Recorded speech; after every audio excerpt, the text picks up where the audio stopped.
Va ora in onda Auto da Fè, un mondo senza testa, una testa senza mondo, un mondo in testa.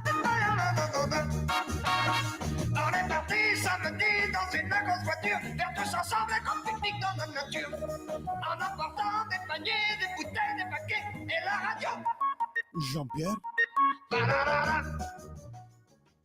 Ben trovati, buongiorno, siamo nello studio milanese, uno studio legale Bauccio e Associati dell'avvocato Luca Bauccio, che saluto e che ringrazio. Buongiorno avvocato. Grazie a voi, buongiorno. Luca Bauccio è esperto di diritto penale internazionale, di diritto dell'informazione, ha seguito alcuni tra i più importanti processi in Italia per terrorismo internazionale, è stato il difensore di parte civile nel processo per il sequestro del cittadino egiziano Abu Omar, ottenendo la condanna dell'Italia da parte della Corte europea dei diritti dell'uomo per l'illecita apposizione, in questo caso del segreto di Stato. Ha pubblicato su questo tema un paio di libri, Il fatto di reato di terrorismo internazionale nell'ormai lontano 2005 e Io presunto terrorista nel 2006.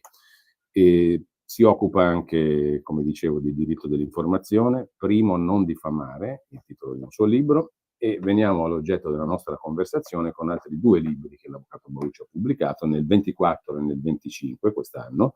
Il primo si intitola Il lupo di Bibbiano, il processo a Claudio Foti, l'agonia, la soluzione, la leggenda che ha sconvolto l'Italia, e il secondo di quest'anno, La giustizia non è una dea bendata, contro l'inganno di Bibbiano, in occasione della pronuncia di primo grado, dopo 6 anni, mi corregga lei se sbaglio, avvocato, di processo, di indagine e processo, dal 2019 al 2025, a luglio abbiamo avuto la pronuncia di primo grado per chi tra gli imputati, si sarà capito, parliamo del caso di Bibbiano, ha scelto la via del rito ordinario. No? Lei ha difeso sia Claudio Foti che un'altra delle imputate del processo, Nadia Bolognini, che è anche la consorte, la compagna di Claudio Foti, ex moglie, e comunque diciamo una delle principali psicoterapeute insieme a Luca Foti di questa vicenda, che sono state coinvolte in questa vicenda. Io mi permetto, avvocato, di fare una piccola ricostruzione cronologica, con sua licenza di intervenire in qualsiasi momento per integrare, per correggere, per puntualizzare. Se non sbaglio, i fatti cominciano nella primavera del 2018, allorché gli inquirenti di Reggio Emilia si insospettiscono, per così dire, sul piccolo comune di Bibbiano e su alcuni comuni limitrofi che costituiscono il comprensorio della Bassa Valdenza, no? In quel di Reggio Emilia. I carabinieri di Reggio ricevono degli esposti che segnalano fatti gravi sul sistema degli affidi familiari disposti dai servizi sociali del comune di Bibbiano. In quegli ultimi anni, prima del 18, sarebbero state troppe le denunce degli assistenti sociali contro padri e madri di questi bambini e bambine, troppe le accuse di maltrattamenti, abusi, violenze nei confronti dei figli, troppi i genitori considerati inadeguati al loro ruolo, troppi allontanamenti, troppi affidi, per business, per farne dei soldi e anche per altri oscuri motivi. Poi si scoprirà, se non vado errato, che nemmeno questi numeri erano veri, non c'erano troppi affidi, no? Era tutto regolare, diciamo così. L'inchiesta formalmente, se non sbaglio, nasce alla fine del giugno 2019. Conduce le indagini il pubblico ministero Valentina Salvi, che, lo ha ricordato un collega che ha scritto un libro su questo argomento, nel 2017 la PM Salvi ha ottenuto l'arresto e il processo per un uomo accusato di abusi sul figlio minorenne di alcuni amici di famiglia. E appena prima di occuparsi di Bibbiano, la dottoressa Salvi è intervenuta su presunti maltrattamenti in una scuola materna di Scandiano, sempre in quel di Reggio Emilia, chiedendo il giudizio immediato per alcune maestre. Anche lì la vicenda poi si concluderà dopo con una condanna lieve, ma insomma formalmente, avvocato, questo PM sembrerebbe essere la persona giusta per occuparsi di questo argomento, no? E poi arriveremo al suo libro, dove è protagonista comunque anche il pubblico ministero, perché il suo libro viene scritto in occasione della sua arringa finale, poco prima che si chiuda il dibattimento in primo grado, no? Lei lo pubblica proprio prima della sentenza, poi ci spiegherà anche il motivo per cui lo ha fatto. Tra i 27 indagati, se non sbaglio, alla fine saranno 29, cioè una pluralità, una enormità di indagati, la pubblico ministero Salvi vorrebbe arrestarne un numero molto superiore rispetto ai 16 che il 27 giugno del 19 vengono arrestati su disposizione del GIP, del giudice per le indagini preliminari. L'ordinanza di arresto, 277 pagine, sembra un un film dell'orrore, l'avvocato Bauccio, no? Un piano tremendo sarebbe stato concepito per guadagno economico o guadagno di immagine. Guadagno economico perché le psicoterapie rendono, secondo l'accusa, no? Rendono molto più del normale, il doppio di quello che sarebbe la tariffa normale. Anche questo poi inciderà lei vero, falso e tutto il resto.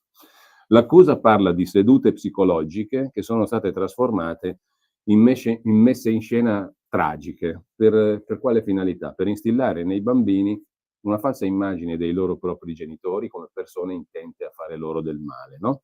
Il condizionamento dei minori, sempre secondo l'accusa, sarebbe continuo, violento, praticamente ossessivo, leggendo l'ordinanza di arresto. Una sorta di lavaggio del cervello molto violento, con pressioni insistenti e minacciose sui bambini, perché rivelino dei fatti mai avvenuti. Si legge di psicologi che avrebbero suggestionato i pazienti con gli impulsi elettrici di una macchinetta dei ricordi che diventerà addirittura niente meno che l'elettroshock. Alcuni siti internet infatti parlano, e quotidiani anche, non solo siti internet ma la stampa, parla di elettroshock somministrati ai bambini per alterarne lo stato di memoria in prossimità dei colloqui giudiziari. Le famiglie dei bambini presentano, anche questo è un dato che ha osservato il collega che ha scritto il libro, dopo lo recupero nella memoria, il collega della Verità, che si occupò in maniera, diciamo, abbracciando in quel caso l'accusa. Ho un vago sospetto su chi sia. Sì. Le famiglie dei piccoli presentano spesso una struttura molto favorevole agli scopi degli indagati, cioè di coloro che lei ha difeso poi tra gli altri. I genitori sono separati, sono di modesta condizione economica e culturale, molti sono stranieri immigrati, insomma sono famiglie deboli e fragili, meno capaci di difendersi e per cui diciamo più aggredibili, tra virgolette, sempre per fini di lucro o di immagini. Nei confronti dei 27 indagati c'è un elenco di reati infinito, frodi processuali, addirittura depistaggi. Lei nel libro si occuperà di questo aspetto, perché dell'aberrazione giuridica dell'accusare di depistaggio costoro, gli imputati, gli indagati, maltrattamenti su minori, lesioni gravissime, falsi ideologici in atto pubblico, violenze aggravate, tentate estorsioni, peculati e abusi d'ufficio. L'elenco dei capi di accusa supera il centinaio, anche questa è una quantità incredibile. Mi permetto una piccola domanda, ma i magistrati, la faccio subito, poi proseguiamo nella ricostruzione e le faccio commentare subito questo primo aspetto della questione, ma i magistrati del Tribunale dei minori, che poi sono coloro che decidono eventualmente dell'allontanamento dei bambini o dell'affidamento o della psicoterapia, che dispongono gli allontanamenti dalle famiglie e gli affidi, non hanno mai avuto alcun addebito? Non sono mai stati indagati? Non è stato addebitato nulla ai magistrati? No. No. Certo, se volessimo portare all'estrema coerenza questa costruzione che lei ha sintetizzato quasi, diciamo, in modo fedele, quasi, diciamo, perfetto, forse la storia aveva bisogno anche di questa parte, che però manca alla storia. Quindi tutto questo grande raggiro, questa grande organizzazione a delinquere sulla pelle dei bambini sarebbe stata realizzata all'insaputa dei magistrati del Tribunale dei minori. Che però erano coloro che decidevano. È proprio così. Quindi, diciamo, siccome moltissimi esperti del settore hanno affermato e affermano che difficilmente un giudice, un magistrato dei minori si sdraia su quelli che sono i pareri dei consulenti. In questo caso invece sono stati tutti ingannati, evidentemente ingannati. Ingannati anche loro. Allora, tra gli indagati costretti ai domiciliari c'è il sindaco PD di Bibbiano, Andrea Carletti, che quell'anno stesso fu rieletto col 79% dei voti, quindi a furor di popolo, e Federica Anghinolfi, dirigente dei servizi sociali della Valdenza. In quel di Torino vengono arrestati, e qui veniamo a lei perché li ha difesi tutti e due, lo psicologo Claudio Foti, fondatore del centro studi Anse Le Grete di Moncaglieri, che da decenni si occupa di terapia dei bambini, e sua moglie Nadia Bolognini, psicoterapeuta, a capo, se non sbaglio, della diagnostica del centro in questione. Questa onlus, dicono gli inquirenti, è votata al business, perché avrebbe ricevuto dal comune compensi di 135 euro circa, o anche molto di più per ogni seduta, a fronte di una media molto inferiore. Quindi avrebbe causato anche un danno all'erario. Foti sceglie di essere giudicato con rito abbreviato, lei lo difende. Nel 2021 viene però condannato in primo grado per abuso d'ufficio e lesioni dolose gravi. Viene Io ho assolto, assunto la difesa in appello. sì, Non in appello lo- viene assolto nel 2023 e poi in via definitiva dalla Cassazione. La sua ex moglie, appunto Nadia Bolognini, per cui erano stati chiesti ben 8 anni e 3 mesi, mi sembra una richiesta di pena assai elevata dalla pubblico ministero Valentina Salvi, conclude il processo di primo grado lo scorso luglio, nel luglio 25, senza alcun addebito, innocente, diciamo. Claudio Foti era stato condannato a 4 anni, se non sbaglio, nel 21, anche perché viene accusato di lesioni ai danni, se non sbaglio, di una ragazza 17enne, che avrebbe sviluppato un disturbo di carattere borderline, cioè molto grave, in seguito a delle sedute, abuso d'ufficio in relazione al servizio di psicoterapia affidata alla ONLUS Anse-Le-Gret. La sentenza viene ribaltata nel 23 e poi la Cassazione statuisce, appunto, conferma anzi l'assoluzione dall'accusa. 2 maggio 2005, il Tribunale di Torino, qui facciamo una deviazione ed entriamo nel mondo dell'informazione, che è molto presente anche nel suo libro, il cui ruolo e le cui responsabilità sono molto presenti in questa storia e anche nel suo libro Arringa. Il Tribunale di Torino condanna Selvaggia Lucarelli, Marco Travaglio, Peter Gomez in quanto direttori a risarcire 65.000 euro a Claudio Foti per averlo diffamato in 5 articoli pubblicati sul Fatto Quotidiano tra il luglio 19 e l'ottobre del 2020, più sanzione pecuniaria di 15.000 euro. Non è una cosa comune questa qui. In 2 di questi articoli, se non sbaglio, Lucarelli, scrive il magistrato in sentenza, ha usato frasi costruite volutamente per screditare Foti, associandolo ad alcuni tristi epiloghi di suicidio. In un terzo articolo ha inutilmente ridicolizzato l'attività lavorativa del dottor Foti, spettacolarizzandola e amplificandola fin dal titolo a dimostrazione della sua volontà diffamatoria. Che cosa aveva raccontato Lucarelli? Aveva raccontato la vicenda 20 anni fa a Reggio Emilia di una famiglia di 4 persone che si suicidò durante un processo per accuse di pedofilia. A Biella. Ah, ecco, a Biella e non a Reggio Emilia. La giudice scrive che Lucarelli usa fatti veri per associarli all'attività del dottor Foti come conseguenza di questi fatti, mediante una modalità di scrittura idonea a impressionare il lettore volutamente suggestiva. Ciò senza in alcun modo motivare, né nell'articolo né in giudizio, in che modo l'errore della procura nel procedimento penale che vide il padre assolto e il suicidio della famiglia Ferraro a Biella, ecco, giusto appunto, siano stati conseguenza dell'attività di Foti. Cioè, in che modo si legano queste tristi vicende all'attività del dottor Foti? In nessun modo. E quindi diciamo che in questo caso giustamente è stata condannata l'autrice degli articoli. Ma quante persone avrebbero dovuto essere condannate in questa vicenda, avvocato? Perché la narrazione dominante è ancora oggi difficile da scalfire, che lì c'era del marcio, c'è stato del marcio nella vicenda di Bibbiano. La sentenza dice l'esatto contrario. Chiudo con il 9 luglio 2025, sentenza di primo grado, 3 condanne con pena sospesa per fatti assolutamente minori, per Federica Anghinolfi, che abbiamo citato prima, l'ex responsabile dei servizi sociali della Valdenza, 1 anno e 8 mesi all'assistente sociale Francesco Monopoli, 5 mesi alla neuropsichiatra Murrom, per imputazioni che non hanno nulla a che fare con il costrutto originario dell'accusa, no? Per il resto i giudici pronunciano assoluzioni per tutti gli altri 11 imputati. Le uniche pene, come dicevo, sono irrilevanti rispetto al racconto della vicenda di Bibbiano e di quello che Bibbiano è diventata anche da un punto di vista quasi proverbiale, no? Parlateci di Bibbiano. e ci ricordiamo tutti la polemica politica al calor bianco che ci fu in quell'occasione, che adesso suona grottesca e perfino vergognosa, diciamo, per molti aspetti. Ecco, avvocato, io ho riassunto i fatti, lei me li integri e poi partiamo con il suo libro, perché il suo libro, come dicevo, è la sua arringa nel processo cosiddetto Bibbiano. E lei ha voluto scriverlo, come dicevo, prima della sentenza del Tribunale di Reggio Emilia, perché lei definisce questa indagine non solo un errore clamoroso, ma un arbitrio intellettuale, un passo falso sociale, un mostro giuridico, un grande inganno e un abbaglio collettivo che ha ridicolizzato il grido degli innocenti e ha addormentato il senso critico verso la complessità della realtà. Secondo me in queste righe introduttive c'è già tutto il senso della sua arringa e del suo libro, ma qua ci sono caduti dentro tutti. Perché secondo lei? Perché? Probabilmente, per motivi diversi.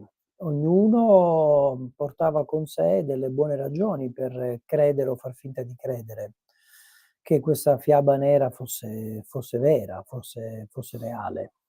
Certo mondo dell'informazione, perché ha visto nello scandalo giudiziario la possibilità di portare avanti uno scandalo anche mediatico, di fabbricare scoop, di mandare inviati speciali, di fare dirette, di sollevare il panico nelle persone e da qui attirare più attenzione, vendere più copie, avere più seguito. Il motivo è veramente vile.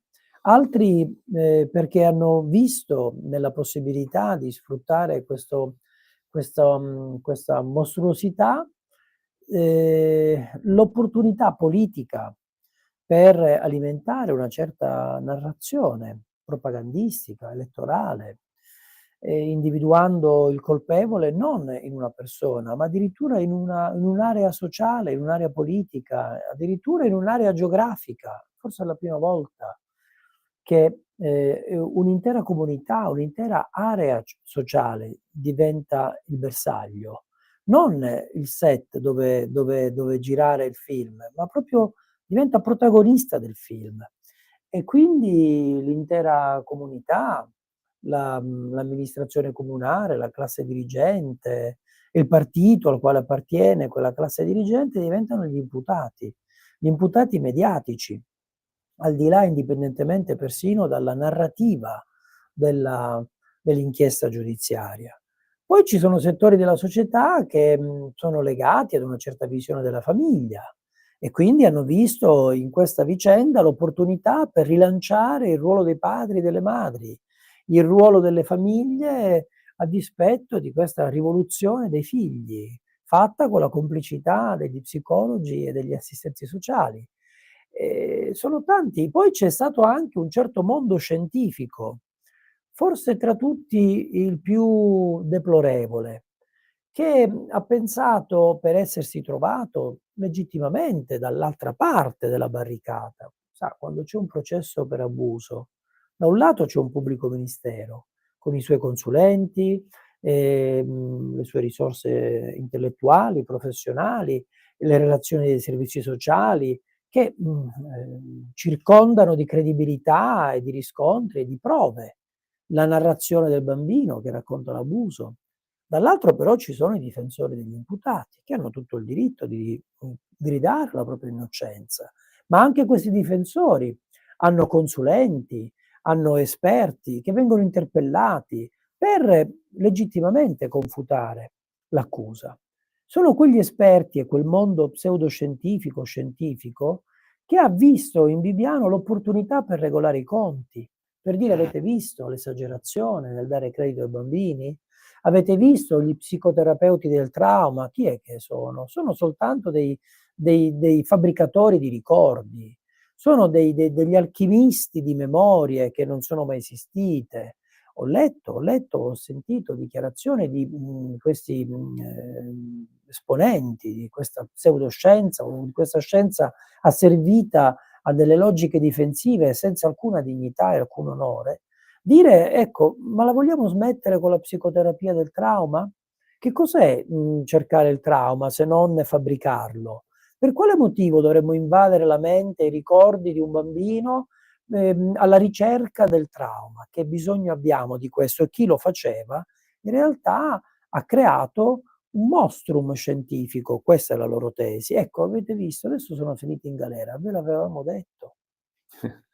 Quindi il tutto però con il sigillo, il timbro dell'ufficio della procura, della pubblica accusa. Non solo, più timbri, perché il e dei consulenti.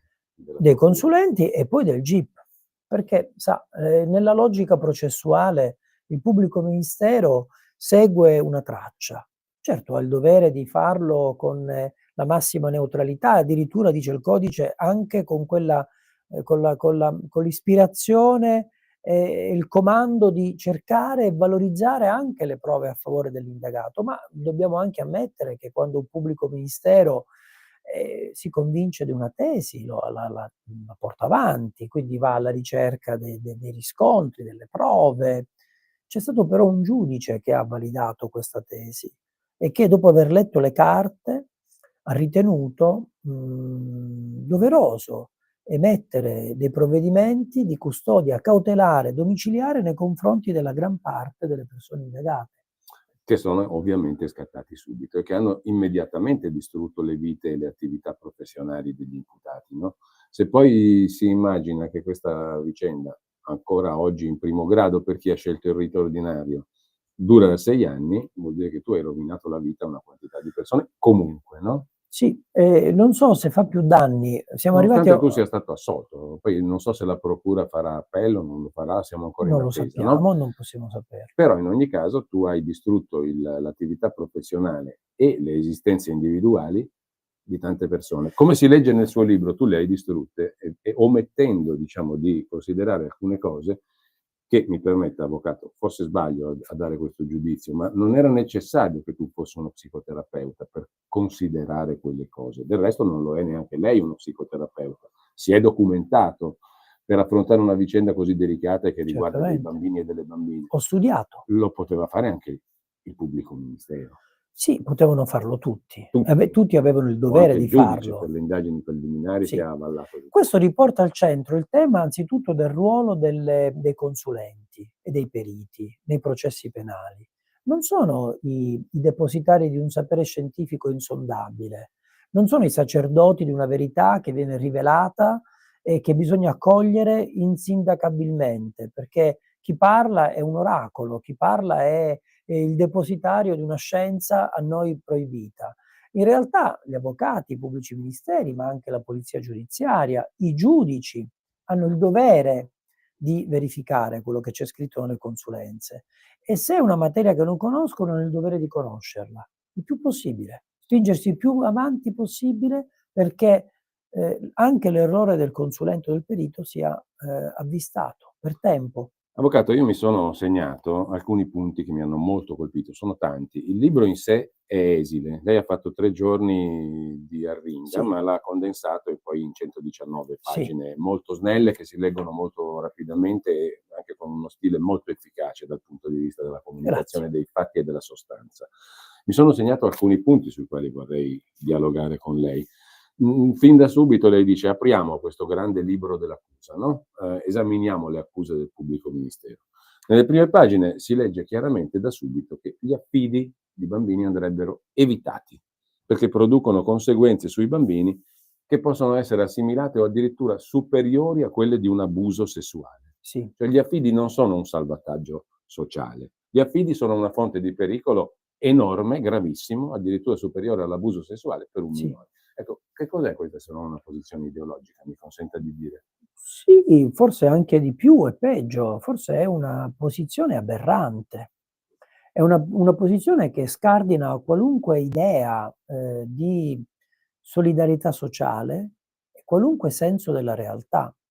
Un bambino che vive in una famiglia dove i genitori,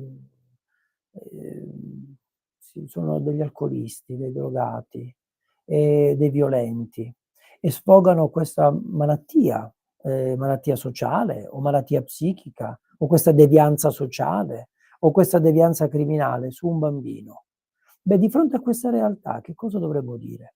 Perché gli affidi non sono rivolti alle famiglie anche in difficoltà, anche che provano a farcela con scarse risorse economiche o culturali. Gli affidi non si rivolgono a quelle realtà.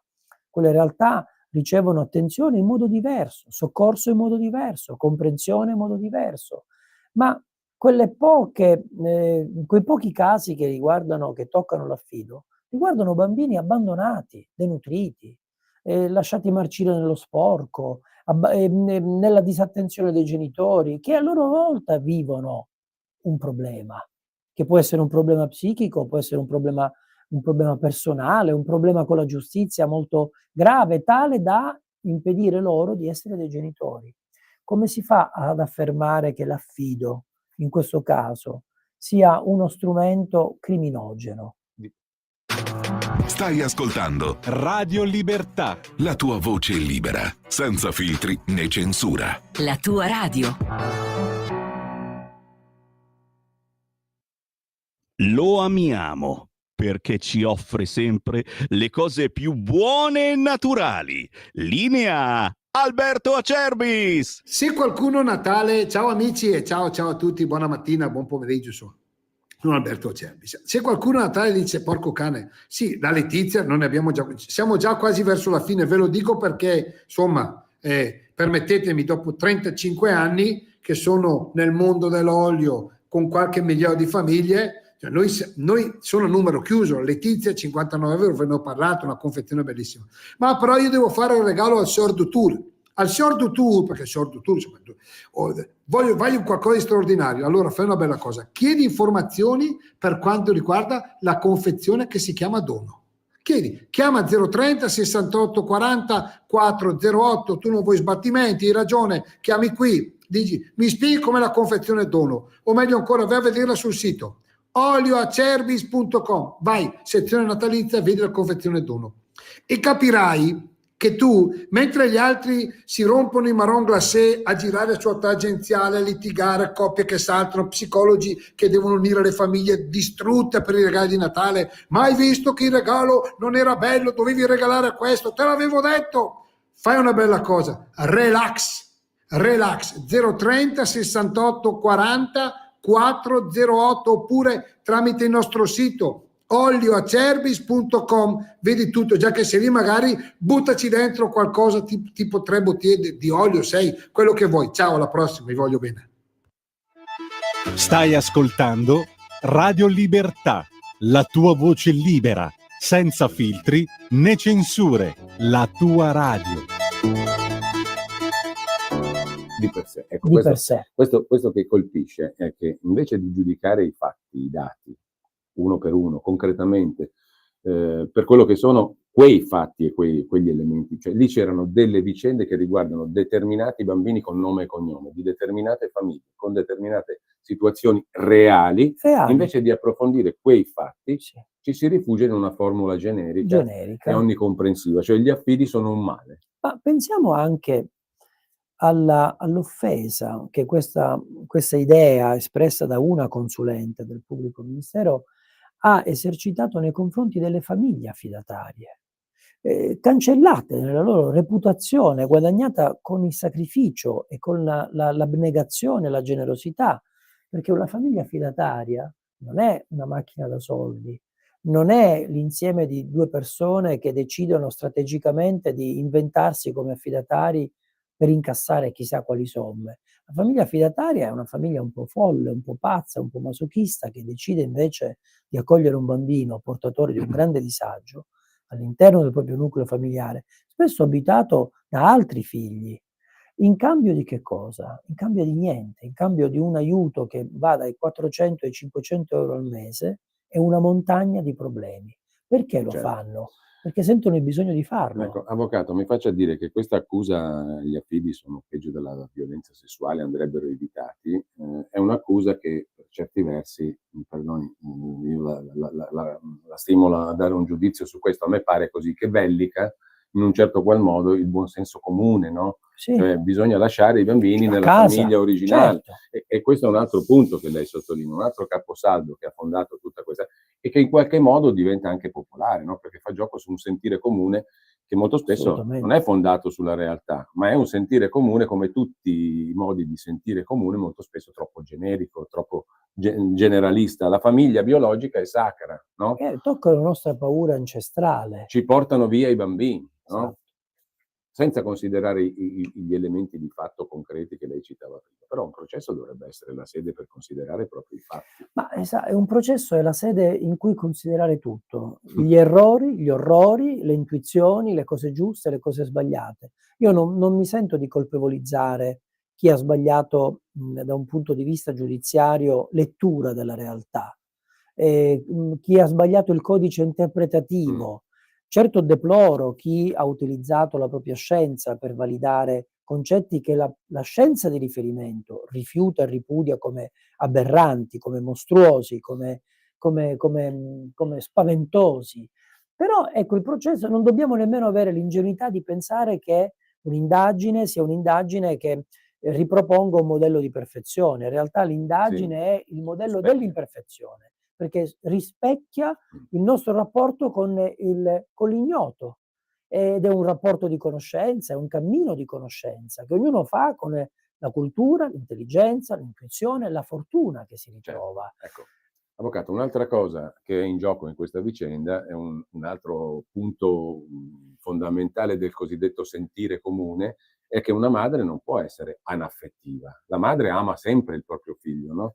E invece ci sono casi concreti in cui la madre non solo è anaffettiva, ma esercita anche violenza sul figlio. Ma sì, ma la psicanalisi insegna, da Freud in poi, che non è così.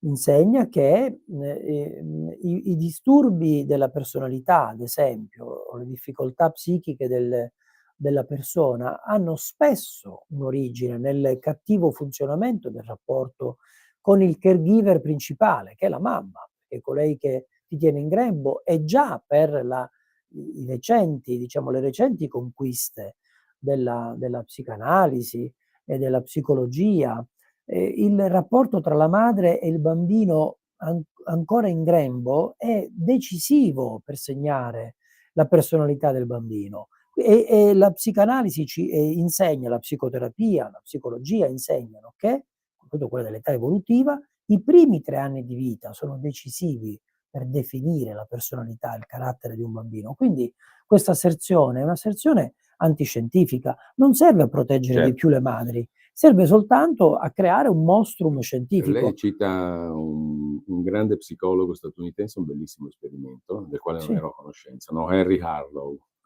Cosa fa il dottor Harlow? Mette 2 scimmie in 2 ambienti che comunicano tra di loro. In un ambiente c'è solo metallo, ma con il latte. Esatto.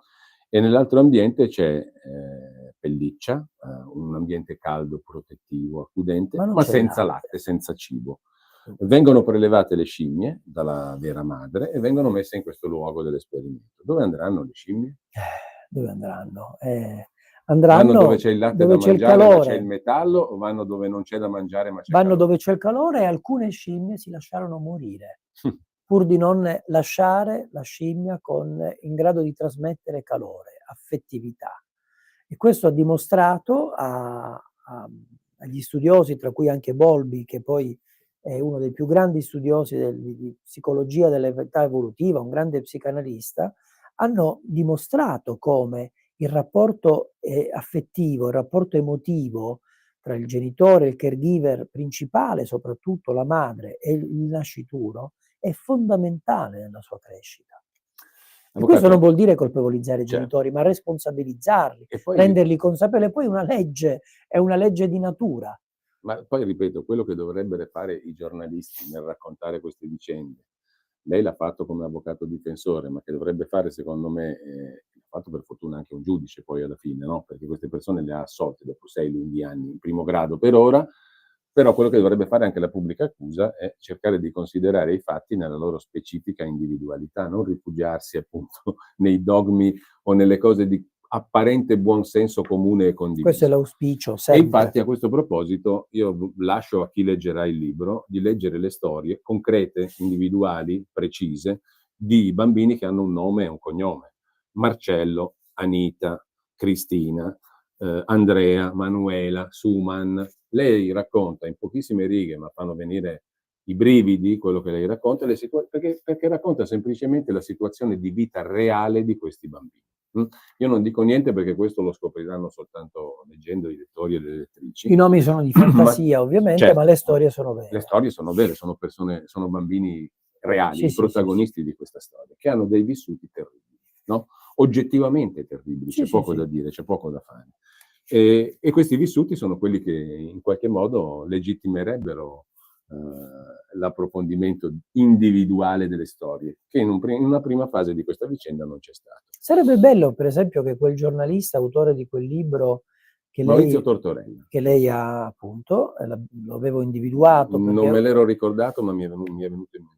bravissimo giornalista che si è dedicato con grande passione e grande costanza a questa vicenda fino a quando non sono arrivate le assoluzioni. Dopo le assoluzioni è sparito. Io spero, vedo che lui continua a scrivere e quindi spero che possa riacquistare curiosità, passione giornalistica, vorrei dire, senza essere giudicante, persino etica giornalistica, nel riappassionarsi a questa vicenda e a raccontarla adesso, guardando le cose dal punto di vista della giustizia, del processo, delle prove. Sarebbe anche un dovere del giornalista, in Sì, astratto e nel credo che concreto. gli darebbe diciamo. anche tanta soddisfazione. Un altro punto che mi ha molto colpito. Lei racconta di come a un certo punto il pubblico ministero, tra le varie vicende, ricordi la storia di una ragazzina che all'età di 11 anni viene sostanzialmente resa schiava sessuale dalla madre. Sì, Vicenda non oggetto del processo, proprio ma così. l'accusa ne parla lo stesso Sì. per creare che cosa? Per dimostrare che esiste un metodo Bolognini. Bolognini è il nome della sua assistita, Sì, la sì, sì, psicoterapeuta. Ci può spiegare come questa Ma è una costruzione delle viene realizzata? Sì, è una delle cose che mi ha più, sconcertato nell'ascoltare la requisitoria del pubblico ministero. Tutti abbiamo il diritto di dire quello che vogliamo, anche le cose magari più eccentriche, fa parte della dialettica del processo, ma quando io ho sentito il richiamo a questa vicenda, davvero ci ho messo un po' a riprendermi, perché mi sono detto: "Ma com'è possibile?"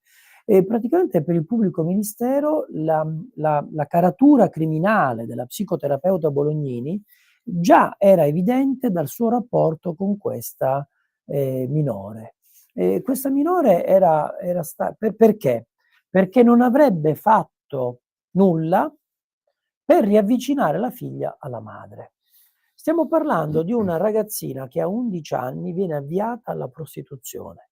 Le foto del corpo nudo di questa ragazzina vengono distribuite fra i clienti e da lì a poco una lunga fila di clienti si avvicenda e fa, diciamo, la spola nella casa, in questa casa infernale. Tutte queste cose sono state raccontate dalla ragazzina che a un certo punto, non potendone più, a scuola si confessa, rivela e partecipa a questo suo dolore ai maestri, che chiamano i servizi sociali, benedetti servizi sociali, i quali chiamano anche, avvisano subito i carabinieri. Viene investito il Tribunale dei minori che ovviamente interviene con il tempismo che questi casi richiedono. E viene assegnato il caso alla dottoressa Bolognini che inizia una complicatissima e difficilissima cura di una bambina, di una ragazzina profondamente traumatizzata e ferita da una vicenda che è impensabile. Una madre che avvia alla prostituzione la propria figlia di 11 anni, vende il suo corpo. Senza bisogno di scendere nei dettagli, posso soltanto dirvi che la descrizione di questo mercimonio, di questa compravendita, delle attività che la bambina era costretta a fare, sono davvero scioccanti. Ecco, a fronte di tutto questo, la mia assistita sarebbe una psicoterapeuta indegna, una criminale meritevole di 8 anni e 3 mesi di carcere, non per questo fatto, ma questo fatto ne giustificherebbe la percezione di gravità, perché non avrebbe fatto nulla, a giudizio della pubblica accusa, per riavvicinare la figlia alla madre. Io personalmente riterrei, secondo me, riterrei responsabile o potenzialmente criminogeno pensare di riavvicinare una figlia ad una madre così. E invece abbiamo dovuto reggere anche questa infamia, questa inferenza, questa strisciante calunnia. Ecco, lei cita anche il professor Bulotta, che Sì. è uno dei massimi esperti di psicologia forense anche in Italia, Sì. credo, il quale dice, attenzione, quando un bambino dice una cosa, o neanche un bambino, un paziente in generale, Sì. una persona dice una cosa, anche se questa cosa non è vera, o non è del tutto vera o non è precisa, questa cosa entra per forza a far parte del percorso psicanalitico e comunque di cura, psicoterapeutico e di cura, no? Sì. Ecco, invece, un altro punto che mi sono segnato, lei lo evidenzia in maniera chiarissima, la pubblica accusa in tutta questa vicenda invece dice, attenzione, dovete fare proprio il contrario di quello che dicono gli psicologi più illustri e gli esperti. Voi non dovete fidarvi a prescindere Sì. a priori di quello che dicono i bambini, Sì. perché le vittime, perfino le vittime, a volte mentono, no? Sì. Quindi i bambini possono mentire.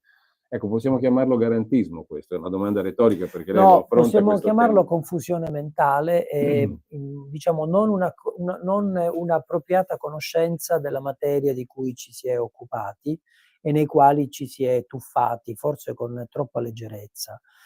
Ho citato il professor Gulotta, che è una persona di grande reputazione professionale, di grande saggezza e preparazione, ma la letteratura scientifica è piena. Ugo Fornari, che è il padre della psichiatria forense in Italia, ma tutta la letteratura scientifica sottolinea l'importanza di separare il rapporto di cura, che è un rapporto che non ha come finalità la ricerca della verità, ma ha come finalità la cura. E quindi ogni verità rivelata riferita dal paziente è una verità a prescindere se si è verificata o meno, perché è vera nella misura in cui il paziente la vive come vera e la porta con sé come qualcosa di schiacciante, come qualcosa di tormentante, qualcosa di cui c'è bisogno di parlare. La dimensione giudiziaria non conosce queste regole, perché va alla ricerca di fatti, fatti che devono essere appunto presenti nella realtà e quindi predicabili come veri. Nessuno può essere condannato sulla base di supposizioni, di percezioni soggettive, ma soltanto sulla base di prove. È ovvio che se noi valutiamo il lavoro di uno psicanalista, di uno psicoterapeuta del trauma, usando le regole dell'accertamento giudiziario, noi dovremmo arrestare tutti gli psicoanalisti, tutti gli psicoterapeuti, tutti gli psicologi italiani e del mondo, perché non c'è seduta nella quale si riversano le cose peggiori, i pensieri più indicibili, si rievocano i fatti più opinabili, più ambigui, ma vissuti come pressanti, come veri, come rimossi, come lancinanti dal paziente. Se noi dovessimo chiudere la bocca, ma tappare anche le orecchie a chi è lì per curare, noi negheremmo proprio la dignità stessa della psicanalisi, negheremmo la possibilità di una cura. La dottoressa Bolognini non faceva perizie giudiziarie, non acclarava la verità dei fatti, non era lì per sentenziare chi fosse colpevole o innocente, era lì per dare ascolto al trauma e al dolore del paziente e nel dare ascolto doveva comprendere anche in che cosa consistesse, perché se non si definisce, se non si crea un perimetro, se non si dà un volto, un'identità, un insieme di parole, un lessico, una gestualità all'esperienza del paziente, non puoi nemmeno curare. E allora le domande finalizzate a far emergere il trauma erano domande che avevano come fine la cura, ma l'ascolto, l'intercettazione delle sedute, dal punto di vista invece con il vizio mentale di applicare alla cura psicoterapeutica le regole dell'accertamento giudiziale, ha prodotto questo mostruoso capo di imputazione, dove la dottoressa Bolognini viene individuata come una manipolatrice, come una fabbricatrice di falsi ricordi, di falsi traumi e quindi in fondo una calunniatrice, una che orchestrava e tendeva trappole alle famiglie perché i figli diventassero accusatori dei padri. Una cosa che non ha nessun senso, anche perché, Insomma, come avverte Gulotta, sì. quello che emerge dentro la seduta vale zero in sede giudiziaria. Nessuno potrebbe mai condannare un uomo perché durante la psicoterapia qualcuno ha un ricordo vago o meno vago di aver subito un abuso. Servono le prove. Puoi iniziare da quel ricordo perché è giusto, altrimenti cancelliamo la possibilità, cancelliamo dalla faccia della terra le vittime. Come lei scrive, la cura della mente deve rispondere alle leggi della scienza o a quelle del codice penale? Esatto. È chiaro? E questo Qual è è il la bivio risposta, no? nel quale ci siamo trovati. Ecco, quanti corvi bianchi ci Mm. sono stati in questo processo, avvocato Bauccio? Così ci spiega anche cosa sono i corvi bianchi. Beh, è una immagine molto bella che diciamo è usata nell'epistemologia moderna e in particolare da Karl Popper, che è il padre dell'epistemologia moderna. Lui usa un esempio semplice per farci comprendere quale errore dobbiamo evitare quando noi formuliamo dei giudizi, ma non soltanto giudizi scientifici, ma anche i giudizi sul nostro familiare che pensiamo che ci abbia fatto un torto, sul nostro amico, il nostro collega, qualunque forma di giudizio. Possono esserci due giudizi, uno verificazionista, l'altro falsificazionista. Il verificazionista cosa fa? Parte da un'idea, da un'ipotesi e cerca le conferme. Esclude tutto ciò che falsifica, smentisce quell'ipotesi. Gli serve, quindi se l'ipotesi è tutti i corvi sono neri, va alla ricerca dei corvi neri, non cerca i corvi bianchi, è quello l'errore, la fallacia del ragionamento. Invece il falsificazionista, cioè colui che ragiona nel modo corretto, non va se deve verificare se tutti i corvi sono neri, non cerca i corvi neri, cerca i corvi bianchi. Se dopo averli cercati non li trova, allora potrà affermare che sono neri finché non apparirà un corvo bianco. Ma se ne trova solo uno di corvo bianco, basterà un corvo bianco a porre nel nulla una teoria costruita su 1 milione di corvi neri, su 1 miliardo di corvi neri. Ecco, a volte l'autorità giudiziaria sbaglia quando, inseguendo il proprio convincimento, la propria ipotesi, va alla ricerca delle conferme e dà poca importanza oppure sposta via, smette persino di guardare i corvi bianchi. E se poi il corvo bianco è uno solo, ancora peggio, dirà che quello è uno solo, ma abbiamo 1 miliardo di corvi neri. Invece no, quel corvo bianco da solo basta a porre nel nulla l'ipotesi di accusa. In questo processo abbiamo cercato i corvi bianchi e ne abbiamo trovati tantissimi. Tanti. Ecco, lei ha avuto modo durante il processo anche di interrogare, di controinterrogare i consulenti, no? Del pubblico ministero, sì, dell'accusa. A un certo punto lei chiede a un consulente della pubblica accusa, lo racconta nel libro, cosa fosse una domanda suggestiva, cioè una delle tecniche attraverso le quali gli imputati avrebbero condizionato i bambini. Che cosa le risponde il consulente? Oltretutto a fronte di 3 mesi di intercettazioni Sì. Da una parte, ma 3 anni di psicoterapia precedente, ignorata completamente. Ignorata. Per metterla in modo semplice, una domanda è suggestiva quando suggerisce la risposta, quando introduce un elemento che chi deve rispondere è portato a confermare. Quindi le consulenti hanno ascoltato 3 mesi di intercettazione, di ambientale, di una psicoterapia che però andava avanti. Molte di queste cose poi diffuse dai media? Tutte, diciamo, quelle che erano più spaventevoli e impressionabili, sicuramente sì. Non so da chi, non so perché, non so come, però è un dato di fatto. Ecco, questi 3 mesi di intercettazione si collocavano alla fine del percorso terapeutico che durava da 2 anni, 3 anni. Ebbene, quando si valuta una domanda e si dice: "Ma è la psicoterapeuta che introduce per la prima volta questo dato, perché ha parlato di quella volta in cui il papà usò il bastone? Il ragazzo non ne aveva mai parlato". Questa è una domanda suggestiva, peggio, induttiva. Arrestiamo la psicoterapeuta. Ma allora, ho chiesto nel mio controesame, lei sa di cosa avevano parlato nei 3 anni precedenti? No. Come fa a dire quindi che quella è una domanda suggestiva, sulla base del fatto che prima non ne avessero mai parlato, se lei non ha ascoltato? E ha dovuto abbassare le braccia e arrendersi. Non poteva dirlo che era suggestiva, perché non conosceva di che cosa avessero parlato, ma aggiungo, e chiudo diciamo la risposta, era ovvio che in quei 3 anni precedenti avessero parlato delle questioni più rilevanti e importanti. Era poco plausibile che dopo 3 anni la psicoterapeuta si inventasse il bastone o si inventasse gli schiaffi o si inventasse gli altri atti come se fossero una sua creazione. Il bambino risponde a quella domanda perché quella domanda è la continuazione di altre domande, di altre risposte, cioè di 3 anni di psicoterapia. Non era complicatissimo intuirla questa cosa. Si poteva capire. C'è un altro punto che l'avvocato Bauccio mi ha fatto venire in mente l'Italia di fine Ottocento o quella dell'immediato secondo dopoguerra, no? Quando una veniva violentata perché era colpa sua. Certo. Per lo Stato italiano, lei scrive, per il pubblico ministero in questo caso, c'è una ragazzina di 13 anni che subisce un reato, perché in realtà lei ha rapporti sessuali con un uomo di 26 anni, e se non sbaglio anche un suo parente, un cugino, no?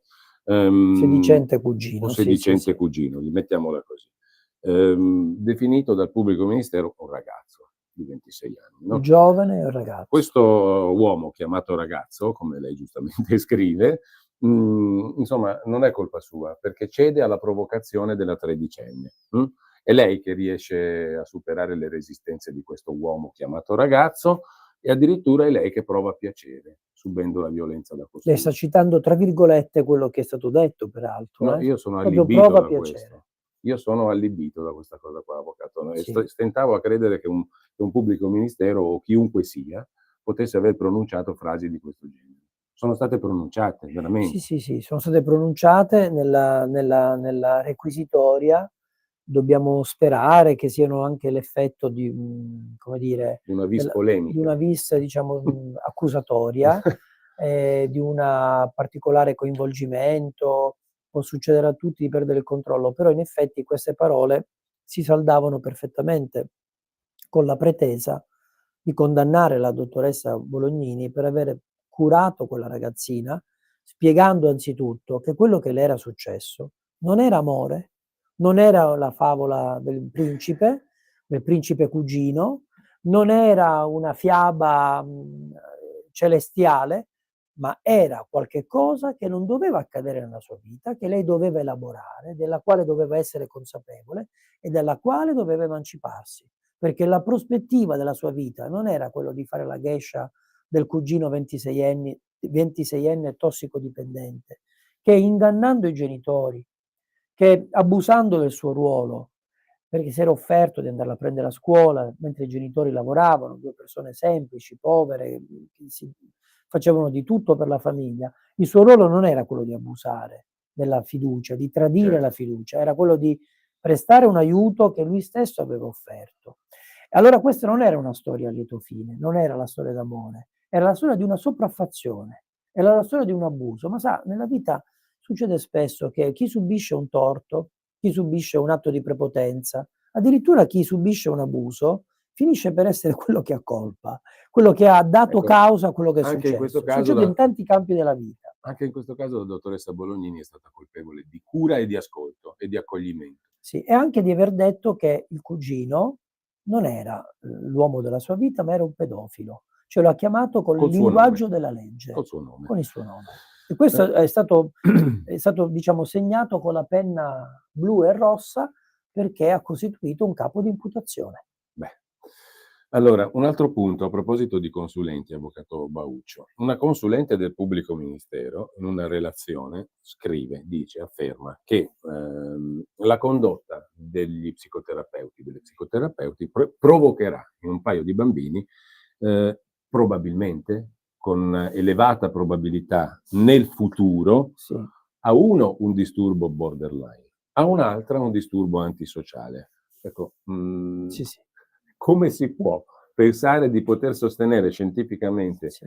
che una determinata relazione terapeutica potrà provocare nel futuro disturbi così gravi? E lei pensi che questi bambini non erano neanche Lei stati... la definisce pseudoscienza, ma Beh, ci arriva stregoneria chiunque. e calunnia, Ecco. più che io, se devo essere, diciamo, preciso, dovrei chiamarla stregoneria e calunnia, perché un'affermazione di questo tipo, che poi sulla quale si è basata l'ordinanza di custodia cautelare, cioè dobbiamo dire a chi ci ascolta e chi ci guarda adesso che sulla base di questa fandonia, il GIP, anch'egli ovviamente, tra virgolette, ingannato, diciamo, da questa affermazione che era imponderabile nella sede di valutazione di una misura cautelare. Io mi rendo anche conto di questo.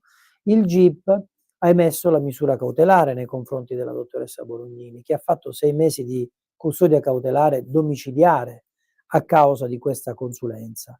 Ora, non c'è uno studio al mondo che permetta di giustificare, non in termini di certezza, ma nemmeno in termini di ragionevole o media o minima probabilità, un'affermazione di questo tipo. Non soltanto in relazione alla psicoterapia, che è la cura e non la causa della malattia, già questa è un'assurdità. Come può una psicoterapia provocare la malattia che si propone di curare? Al più è inutile, è irrilevante, ma non può essere la causa della malattia. Ma nemmeno in relazione a quelle che sono le vere cause di quei disturbi è possibile formulare prognosi Certo. in termini né di probabilità e men che meno di alta probabilità. Ma la cosa che ancora più lascia attoniti è che questi bambini, questi ragazzini, non erano stati nemmeno visitati dalla Certo, questo è un consulente altro aspetto che ha incredibile. formulato questo vaticinio. Allora, io non dovevo interessarmi di quello che è accaduto prima, quindi come se questi bambini fossero non delle persone, ma Sì, appunto. delle parentesi, Delle no? parentesi. Limitate al periodo del trattamento e del rapporto terapeutico che hanno avuto con gli Più volte ho chiesto nel controesame perché non si fosse... Perché non guardate cosa c'era prima, come erano prima? Perché Perché non parlate con loro? Perché addirittura alcune consulenze sono state fatte, come lei ha detto, senza nemmeno vederli questi bambini. Sì, proprio così. E quando ha potuto vederli, senza neanche voler approfondire ciò che ai bambini era successo prima di una certa data, come se appunto si potesse diventare malati di un disturbo grave come quello antisociale o il disturbo borderline, ma tanti altri disturbi, così per incanto, per un incontro sbagliato, una parola maldetta C'è anche un o consulente che dice: un'interazione no, che va questo male. disturbo l'ho pensato io che fosse così. Sì, anche questo abbiamo Ipse ascoltato. dixit. Sì, questo l'ho pensato io, ma questa è la risposta che segue quando nel controesame, messa alle strette, ha dovuto ammettere che la diagnosi non era conforme ai manuali scientifici e in particolare al DSM-5, cioè il manuale dei disturbi diagnostici non legittimava quel tipo di diagnosi e quindi quella diagnosi non era scientificamente corretta. E allora a quel punto, perché attribuiva a quel disturbo specifico una causa che non era annoverata tra le cause, come dire che uno bevendo dell'acqua, non lo so, si ammala di reumatismi, non è possibile. Eppure lei lo ha detto e messa di fronte a questa discrepanza, questa discrasia, semplicemente si è autoassolta dicendo lo penso io. Avvocato, le rubo ancora pochissimi minuti.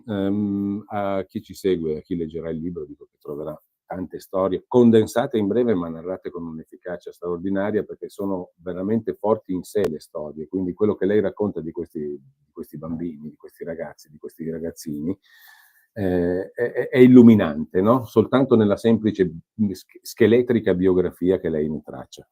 Ma c'è un aspetto che lei nota in tutta questa storia che mi ha incuriosito sotto il profilo anche cultural, politico, sociale, diciamo così. Lei dice: mi sono convinto, scrive letteralmente, che questa indagine, questa vicenda giudiziaria siano nate e si siano infiammate per punire il femminile.